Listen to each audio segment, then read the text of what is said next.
Vlog സ്റ്റോറീസിൻ്റെ പുതിയൊരു എപ്പിസോഡിലേക്ക് സ്വാഗതം. അപ്പോൾ ഇന്നത്തെ എപ്പിസോഡ് എന്ന് പറഞ്ഞാൽ പ്രത്യേകത ഉണ്ട് കേട്ടോ. നമ്മുടെ 100ാമത്തെ വീഡിയോ ആണ് ഇപ്പോൾ ഇന്ന് അപ്ലോഡ് ചെയ്യാൻ പോകുന്നത്, അല്ലെങ്കിൽ കാണാൻ പോകുന്നത്. നമ്മൾ ഫസ്റ്റ് തുടങ്ങിയത് നമ്മുടെ തൊടുപുഴയുള്ള ഒറവപ്പാറ എന്ന് പറഞ്ഞൊരു അമ്പലത്തിൽ നിന്നായിരുന്നു, മുരുകക്ഷേത്രത്തിൽ നിന്നാണ് നമ്മൾ സ്റ്റാർട്ട് ചെയ്തത്. ഫസ്റ്റ് വ്ളോഗ് സ്റ്റാർട്ട് ചെയ്തത് അപ്പോൾ 2 വർഷം, ഏകദേശം 2 വർഷത്തോളമായി.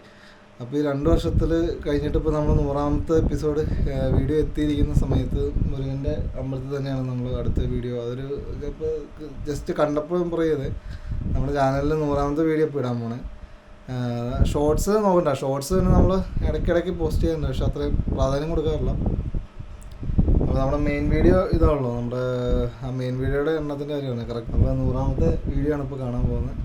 പിന്നെ നമ്മൾ ഇപ്പോൾ ഞാൻ എഡിറ്റ് ചെയ്യണേ, ഇപ്പോൾ നമ്മൾ വീട്ടിലാണ് എഡിറ്റ് ചെയ്യണമെന്ന് വെച്ചിട്ടുണ്ടെങ്കിൽ നമ്മുടെ പ്രീമിയറിലാണ്, അഡോബ് പ്രീമിയർ കാണിച്ചു തരാം കേട്ടോ. അപ്പോൾ ഇതിനകത്ത് നമ്മളിപ്പോൾ അഡോബിൻ്റെ ഉണ്ടോ പ്രീമിയറിലാണ് നമ്മൾ എഡിറ്റ് ചെയ്യുന്നത്.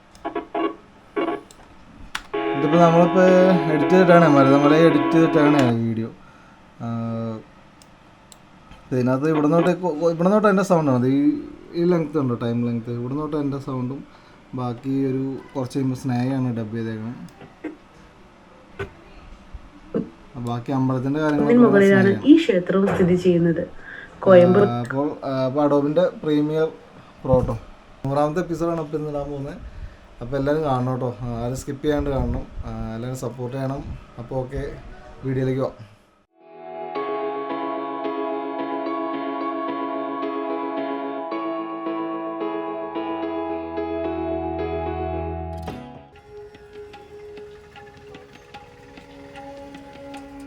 ഇന്നത്തെ വീഡിയോ മരുതമലയാണ്, നമ്മുടെ തമിഴ്നാട് കോയമ്പത്തൂരിനടുത്ത് സ്ഥിതി ചെയ്യുന്ന മരുതമല മുരുകക്ഷേത്രം. 800 അടി ഹൈറ്റിലാണ് മുരുകക്ഷേത്രം സ്ഥിതി ചെയ്യുന്നത്. പാർക്കിംഗ് ഏരിയയിൽ വാഹനം പാർക്ക് ചെയ്തതിൻ്റെ നേരെ നടന്ന് നമ്മുടെ ക്ഷേത്രത്തിൻ്റെ മുൻവശത്തെത്തണം. അവിടെ ഒരു ക്യൂ ഉണ്ട്. അപ്പോൾ ഒത്തിരി പേര്, നല്ല തിരക്കുള്ള അമ്പലമാണ്. അപ്പോൾ അവിടെ നിന്ന് ഒരു 10 രൂപയാണ് പാസ് എല്ലാവർക്കും. അപ്പോൾ ആ ബസ്സിൽ അവർ അവിടം വരെയും കൊണ്ടുപോയിട്ട് അതിൻ്റെ പാസ്സാന്ന് പറഞ്ഞാൽ 10 രൂപ. ആ ബസ്സിന് നമ്മൾ അങ്ങോട്ടേക്ക് അടിക്കും. ഒരു തവണ ടിക്കറ്റ് എടുത്താൽ മതി, തിരിച്ചിങ്ങോട്ട് ആ ടിക്കറ്റിൽ തന്നെ പോലും ചെയ്യാം കേട്ടോ. അപ്പോൾ നമ്മൾ പാസ്സൊക്കെ എടുത്ത് കയറി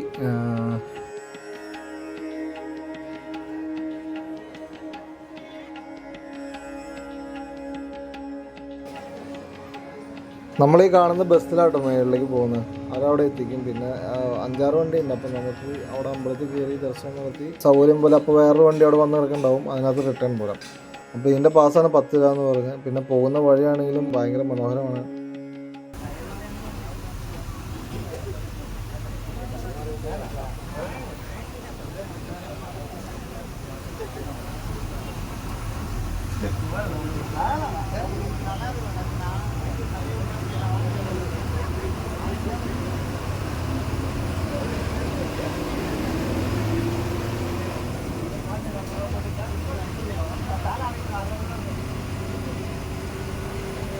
നീറ്റായിട്ട് കിടക്കുന്ന അടിപൊളി വഴി. പിന്നെ നമ്മൾ പോകുന്ന വഴി 2 സൈഡിലും കുറ്റിക്കാടുകളാണ് ശരിക്കും. മുകളിലേക്ക് കയറി ചെല്ലുമ്പോൾ ഒരു സൈഡ് താഴ്വാരം, ഇപ്പുറ സൈഡ് മലനിരകളും അങ്ങനെയായിട്ട്.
തമിഴ്നാട്ടിലെ കോയമ്പത്തൂരിൽ സ്ഥിതി ചെയ്യുന്ന 12-ാം നൂറ്റാണ്ടിൽ നിർമ്മിച്ചതെന്ന് കരുതപ്പെടുന്ന പ്രശസ്തമായൊരു മലയോര ക്ഷേത്രമാണ് മരുതമലൈ മുരുകൻ ക്ഷേത്രം.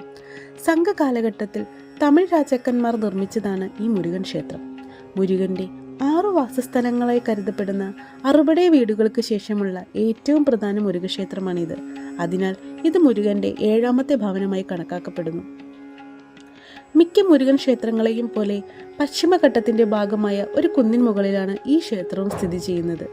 കോയമ്പത്തൂർ നഗരത്തിന്റെ മധ്യഭാഗത്ത് നിന്ന് പടിഞ്ഞാറ് 12 കിലോമീറ്റർ മാറിയാണ് ഈ ക്ഷേത്രമുള്ളത്. തൈപ്പൂയം ഉൾപ്പെടെയുള്ള ഉത്സവങ്ങൾ ഇവിടെ ആഘോഷിക്കുന്നു. കുന്നിന്റെ കിഴക്ക് മുഖത്തായതിനാൽ മറ്റു മുരുകൻ ക്ഷേത്രങ്ങളുമായി താരതമ്യപ്പെടുത്തുമ്പോൾ ഈ മുരുകൻ ക്ഷേത്രം സവിശേഷമാണ്. കോയമ്പത്തൂരിലെ 600 അടി ഉയരമുള്ള കരിങ്കൽ കുന്നിൻ മുകളിലാണ് ഈ ക്ഷേത്രം സ്ഥിതി ചെയ്യുന്നത്. ക്ഷേത്രത്തിലെ മൂർത്തി മരുതമലൈ ആണ്ടവർ, മരുതാചലപതി, ദണ്ഡായുധപാണി എന്നിങ്ങനെ ഒന്നിലധികം പേരുകളിൽ അറിയപ്പെടുന്നു. ക്ഷേത്രത്തിന് ചുറ്റും വിവിധ ജലാശയങ്ങളുണ്ട്. അതിൽ ഔഷധ ഗുണങ്ങളുണ്ടെന്ന് കരുതപ്പെടുന്ന മരുത തീർത്ഥവുമുണ്ട്.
പാമ്പാട്ടി സിദ്ധർ. ക്ഷേത്രത്തിന്റെ തെക്കേ അറ്റത്ത് പാമ്പാട്ടി സിദ്ധർ ഗുഹയിലേക്കുള്ള ഒരു കവാടം സ്ഥിതി ചെയ്യുന്നു. 18 സിദ്ധന്മാരിൽ ഒരാളായിരുന്നു പാമ്പാട്ടി സിദ്ധരും. 12-ാം നൂറ്റാണ്ടിലാണ് അദ്ദേഹം ജീവിച്ചിരുന്നത്. മരുതമലൈ കുന്നിൽ പാമ്പാട്ടി സിദ്ധർ തപസ് അനുഷ്ഠിച്ചു. മുരുകൻ അദ്ദേഹത്തിന് മുന്നിൽ ഒരു പാമ്പായി പ്രത്യക്ഷപ്പെട്ടു. പിന്നീട് മുരുകൻ തന്റെ ഭാര്യമാരായ വള്ളി, ദേവയാനി എന്നിവരോടൊപ്പം സിദ്ധർക്ക് മരുതതീർത്ഥം നൽകി. മുരുകന്റെ ശ്രീകോവിലിൽ നിന്നും സിദ്ധരുടെ ഗുഹയുമായി ബന്ധിപ്പിക്കുന്ന ഒരു തുരങ്കപാതയുണ്ട്. സിദ്ധർ ഇത് മുരുകനെ ആരാധിക്കാൻ ഉപയോഗിച്ചതായി കരുതപ്പെടുന്നു.